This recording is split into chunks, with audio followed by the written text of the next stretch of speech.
So, as I was doing this research on 6-PPD, I was actually surprised to see a lot of conflict.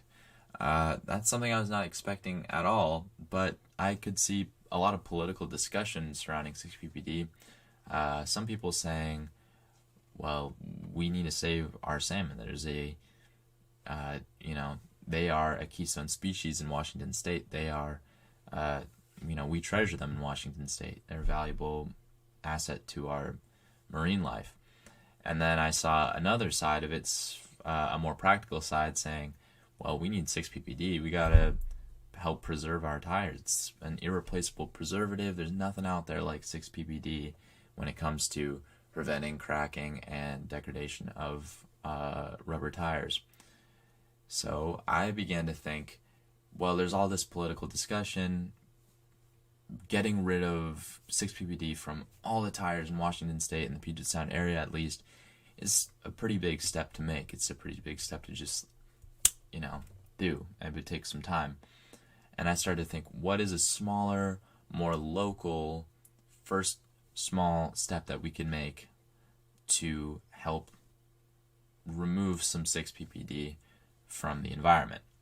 And I actually looked very local because when I was thinking of this, I began to think strangely of soccer. I am a soccer player, and when I think of rubber as a soccer player, I usually end up thinking of what we call crumb rubber.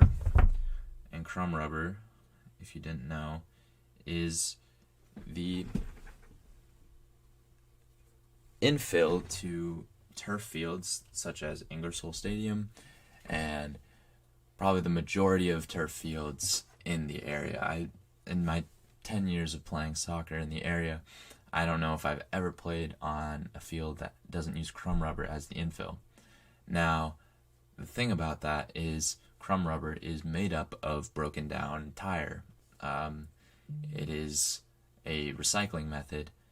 However, as I have stated earlier in this essay, tires are made up of or use the preservative of 6-PPD. And with stormwater runoff, we would see 6-PPD quinone getting into our stream waters, our urban creeks, and our rivers, affecting the coho salmon.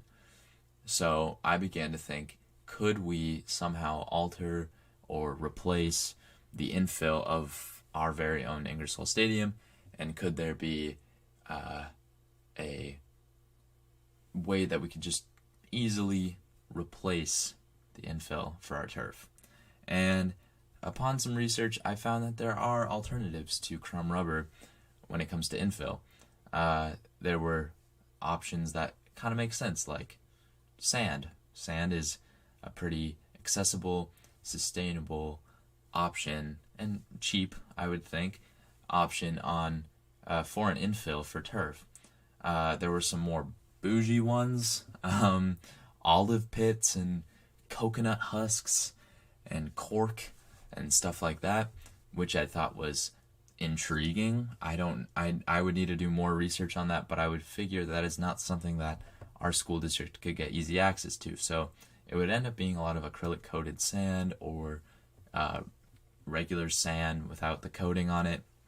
That would be our most likely candidate for replacing the crumb rubber infill in our Ingersoll Stadium and the stadiums around the area.